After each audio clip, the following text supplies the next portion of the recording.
Tucked away in the sleepy village, Washington Old Hall is perhaps best known as being the ancestral home of George Washington's family.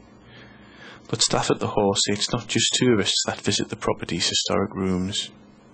Here in the panelled room where we're sitting, we understand there's a lady in a rocking chair, and when we had some ghost investigators in one night, for no apparent reason the door slammed shut, and no matter how windy it gets outside, the door just does never move. So that was quite a good and frightening thing. I think they were very scared. On the staircase we have children, young children, and we often hear what sounds like jumping down steps, the way you would expect children to come downstairs rather than coming one at a time, the jump in blocks. And my colleagues and I often hear that. And in the bedroom upstairs we have a man and a woman who are from different periods, and to the best information we've had so far about them is they don't get on, but to date I've not found any broken china or anything else in there. The children on the staircase apparently, and I really have no evidence, but apparently there was a fire at some point in the hall when the hall was a tenement. And it was a tenement from 1860 until 1936, and there was a fire at some point. Somebody has said that children did die in that fire, but I haven't ever found any evidence of that, so I can't really confirm that. And as for the ghosts, we don't know who they are. We have no names attached to them, so I can't say that they belong to any one particular person who lived here.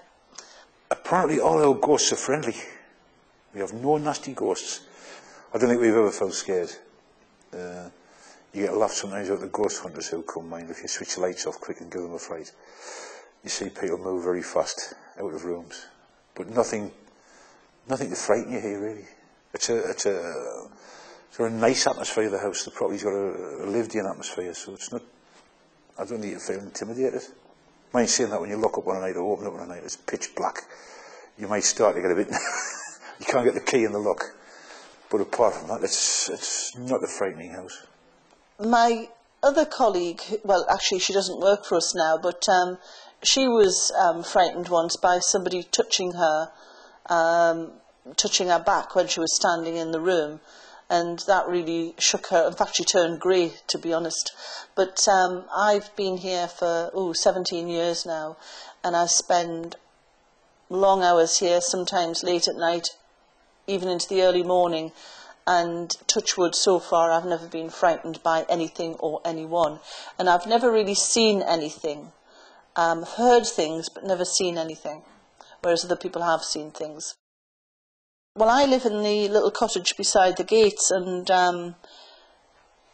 in there, when I first, it doesn't happen now, but when I first moved in there, I had 7 cats, and my sitting room is on the upper level, and there wasn't one cat would walk across the landing into the sitting room. They would either jump onto the windowsill or walk along the banister and then jump into the sitting room. And if they missed the sitting room threshold, it was as if somebody was giving them a good kick up the bum. They would actually tumble into the sitting room. But that went on for a few years, where they wouldn't walk across the landing at all. And my partner has also seen a ghostly apparition, and he is a real sceptic, a ghostly apparition walk across the landing also. My colleague and I do all of the weddings here that take place at the old hall, and we often hear footsteps as if it's a late guest rushing round to come into the front door for the wedding.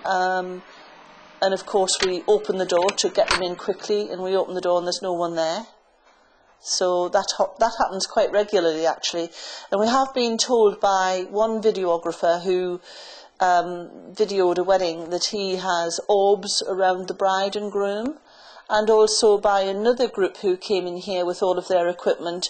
They didn't know we did weddings, and when we told them we do weddings here, they were amazed by that, because they said, oh, that explains this ghost in particular who comes apparently to watch the weddings.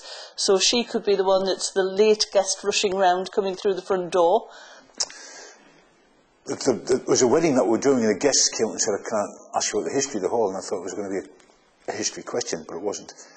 And we went in, and he went, "I've got an impression of an old lady in the rocking chair." This was in the panel room. I went, "Oh, ghosts again, you know." And that's when he came up with this, "But I don't see that wall." And I said, that's when I said, "Well, it wouldn't have been there in the 19th century.